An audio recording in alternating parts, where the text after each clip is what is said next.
With nothing but a skill and an internet connection, you can launch. There are no gatekeepers. There are no excuses. Oh, but you need money to make money. That's just a lie that keeps most people poor. Because if you believe that, you will never even try. The real starting point, it isn't money. It's idea, execution, persistence. Money comes after. If you think that starting a business is risky, try being a wage slave for 40 years. That is guaranteed risk. Burnout, layoffs, obsolescence, regrets. At least when you build something yourself, you own it. At least when you fail, you'll fail on your own terms. And when you win, no one can take it away. I would rather bet on myself than on a system designed to exploit me. Starting a business, it isn't real risk. Staying stuck is. But even if you break free, the next lie is waiting. And this one has been sitting in your driveway the whole time, disguised as the smartest financial decision you've ever made. We've been told the same thing for decades. Buying a home is the best investment you'll ever make.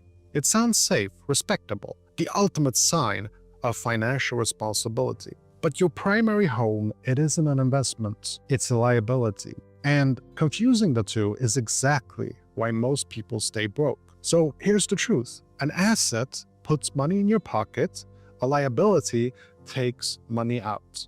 If you live in your home, every single month you're paying mortgage, interest, property taxes, insurance, repairs, and maintenance. The average person spends 30 to 40% of their income on housing costs alone before they even start building wealth. That's money flowing out. That's not an asset. That's a lifestyle expense. Now, does this mean that you should never buy a home? No, not at all. But stop pretending it's the magic wealth builder we were promised. Now, I made a video about this very specific topic, and I basically said it as buying a home is actually a wage slave trap. And my comment section was flooded with people just furious, refusing to believe that a home could be anything but an investment. That's how powerful this lie is. The trap is designed to get you to put all your money into your home, so you have nothing left. No starting capital, no freedom to take risks, no ability to start a business. Let me put this in perspective. Let's say you buy a house for $400,000. Over 30 years, with interest, taxes, and maintenance, you'll pay close to $800,000.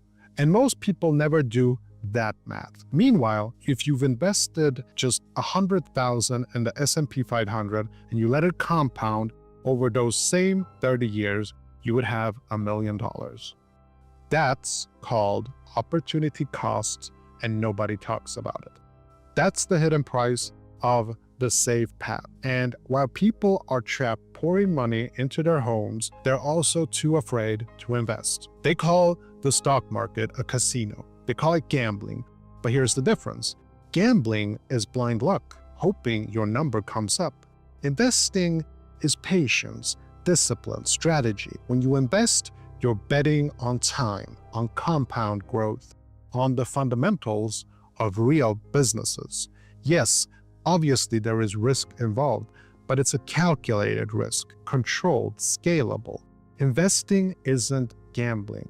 It's the exact opposite. It's how wealth multiplies while you sleep. The real gamble is betting your future on a single paycheck and a house that bleeds you dry every month.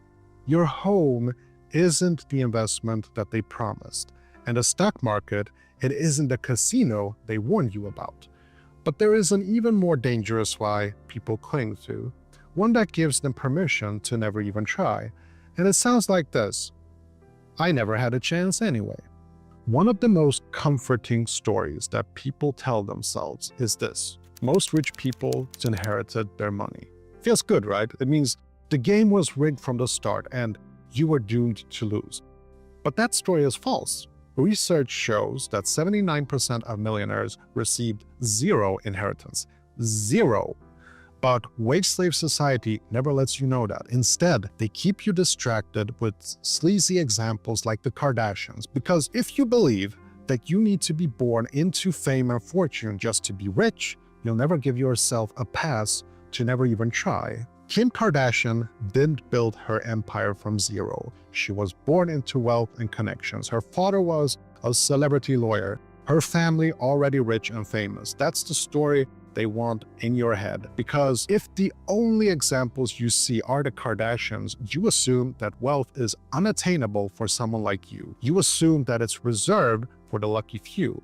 And you stay exactly where they want you, stuck in the system, trading your life for wages. But the truth is very different, because studies consistently show that around 70 to 80% of millionaires are self-made. They weren't born rich, they built it through businesses, investing, innovation, and relentless saving. Yes, generational wealth exists, obviously. Yes, of course, privilege is real, but people use the minority to excuse their own inaction. They'll say, I'll never be rich, my parents weren't rich, or the system is rigged for people who already have money. And that sounds sort of safe, it sounds comforting, but it's wage slave programming. Think about it.